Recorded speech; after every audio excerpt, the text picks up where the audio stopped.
اعوذ باللہ من الشیطان الرجیم بسم اللہ الرحمن الرحیم۔ آج ہم سورۃ آل عمران کے رکوع نمبر 13 کا آغاز کر رہے ہیں۔ وَإِذْ اور جب غدوتا آپ نے صبح کی من اہلک اپنے گھر سے تبوی المؤمنین آپ جگہ دے رہے تھے ایمان والوں کو مقاعد للقتال کے بیٹھنے کی لڑائی کی جگہ پر بیٹھنے کی جگہ۔ واللہ سمیع علیم اللہ کی ذات سننے والی اور جاننے والی۔ یہ واقعہ یہ احد کے واقعہ کا ذکر ہے، غزوہ احد کا ذکر ہے اس میں۔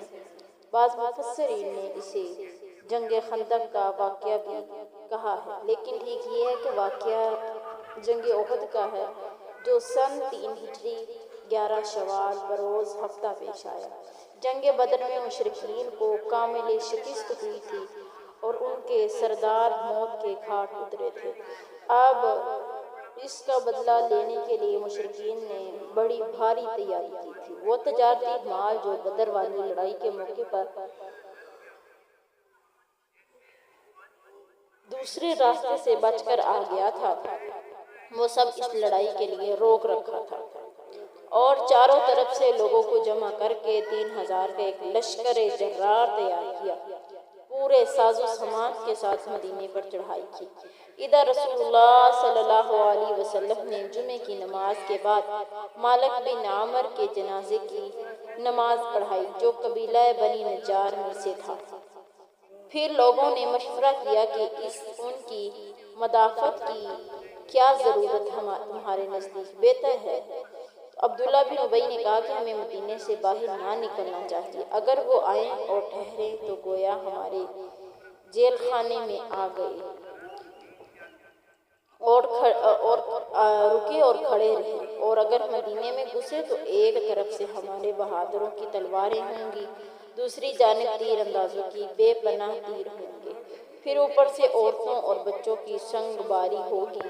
اگر یوں ہی لوٹ گئے تو بربادی اور خسارے کے ساتھ لوٹیں گے۔ لیکن اس کے برخلاف بعض صحابہ جو کہ جنگ بدر میں شریک نہ ہو سکے تھے، ان کی رائے تھی کہ مدینے کے باہر میدان میں جا کر خود دل کھول کر ان کا مقابلہ کرنا چاہیے۔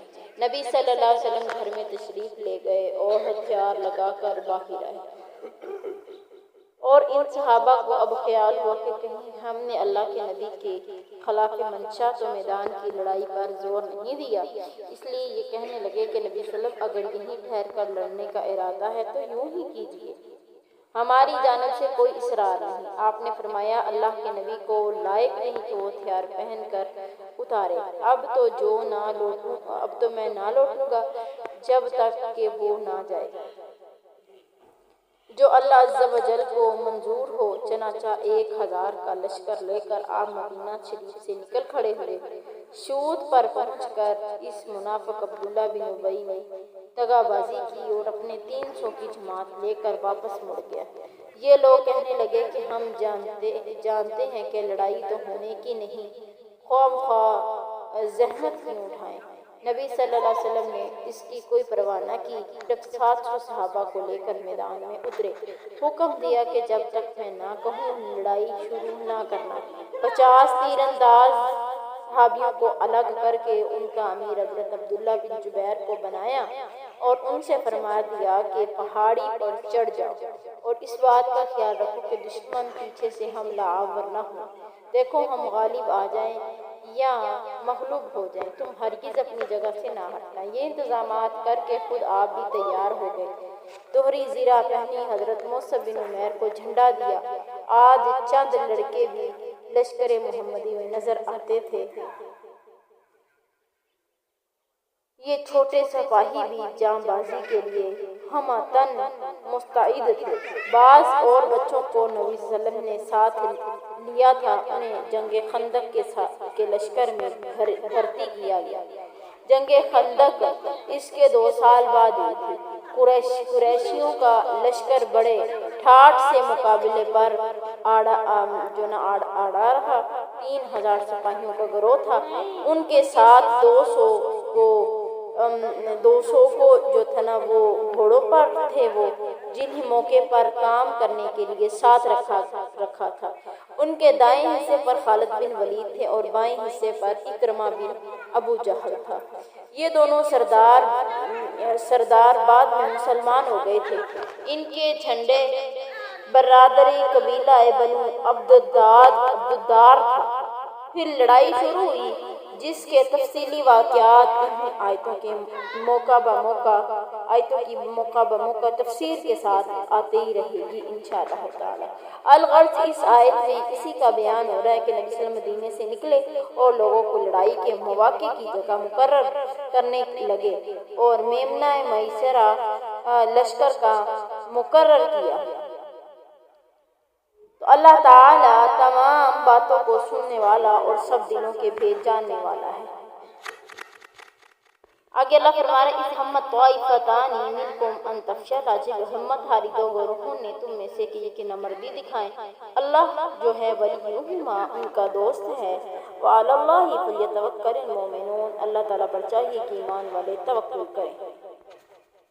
وَلَقَدْ نَصَرَكُمُ اللَّهُ، البتہ تحقیق اللہ نے مدد کی تمہاری بدر میں، وَأَنْتُمْ أَذِلَّةٌ تم تو ذلیل تھے اس وقت، فَاتَّقُوا اللَّهَ، اللہ سے ڈر جاؤ، لَعَلَّكُمْ تَشْكُرُونَ، تاکہ تم اللہ کا شکر ادا کر سکو۔ اِذْ تَقُولُ لِلْمُؤْمِنِينَ، جب آپ کہہ رہے تھے ایمان والوں سے، أَلَنْ يَكْفِيَكُمْ، کیا نہیں ہے تمہیں کافی، أَن يُمِدَّكُمْ رَبُّكُمْ بِثَلَاثَةِ آلَافٍ مِّنَ الْمَلَائِكَةِ، کہ مدد کرے تمہارا رب تمہاری 3000 فرشتوں کے ساتھ منزلین اتارے گئے۔ نبی صلی اللہ علیہ وسلم کا یہ تسلیاں دینا، بعض تو کہتے ہیں کہ بدر والے دن تھا۔ حسن بصری، عامر شیبی، ربیع بن انس وغیرہ کا یہی قول ہے، اور ابن جریر کا بھی اسی پر اتفاق ہے کہ عامر شیبی کا قول ہے کہ مسلمانوں کو یہ خبر ملی تھی کہ کرز بن جابر مشرکوں کی امداد میں آئے گا، اس پر اس امداد کا وعدہ ہوا تھا، لیکن وہ نہ آیا اور نہ ہی یہ گئے۔ ربیع بن انس فرماتے کہ اللہ تعالیٰ نے مسلمانوں کی مدد کے لیے پہلے تو 1000 فرشتے بھیجے، پھر 3000 ہو گئے، پھر 5000۔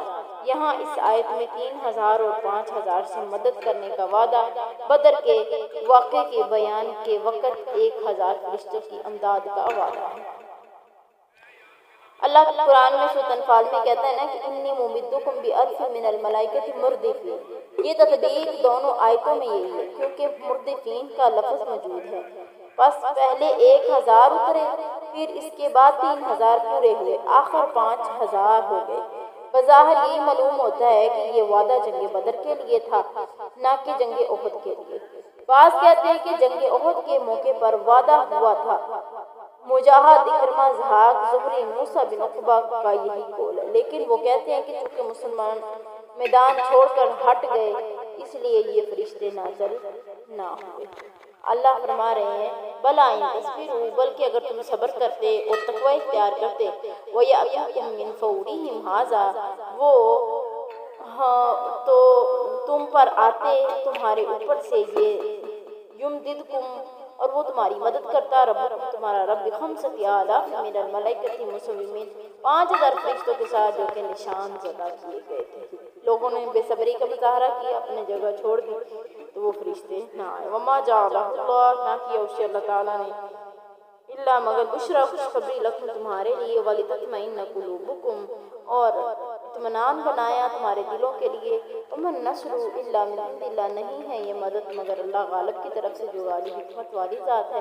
لیقطع طرفا من الذین کفروا، تاکہ کاٹ ڈالے ایک گروہ کو ان لوگوں میں سے جنہوں نے کفر کیا، او یکبتہم، یا ذلیل کرے انہیں، فینقلبوا، پھر وہ لوٹ جائیں گے خائبین، نامراد ہو کر۔ لیس لک من الامر شیء، نہیں آپ کے لیے کچھ بھی معاملہ، او یتوب علیہم، یا پھر وہ توبہ قبول کریں ان پر، او یعذبہم، یا عذاب کریں ان پر، فإنہم ظالمون، اس وقت وہ ظالم ہیں۔ وَلِلَّهِ مَا فِي السَّمَاوَاتِ وَمَا فِي الْأَرْضِ، اللہ کے لیے ہے جو کچھ زمین و آسمان میں ہے، اللہ جسے چاہے بخش دے، جسے چاہے عذاب کرے۔ واللہ غفور الرحیم، اللہ کی ذات بخشنے والی، رحم کرنے والی ہے۔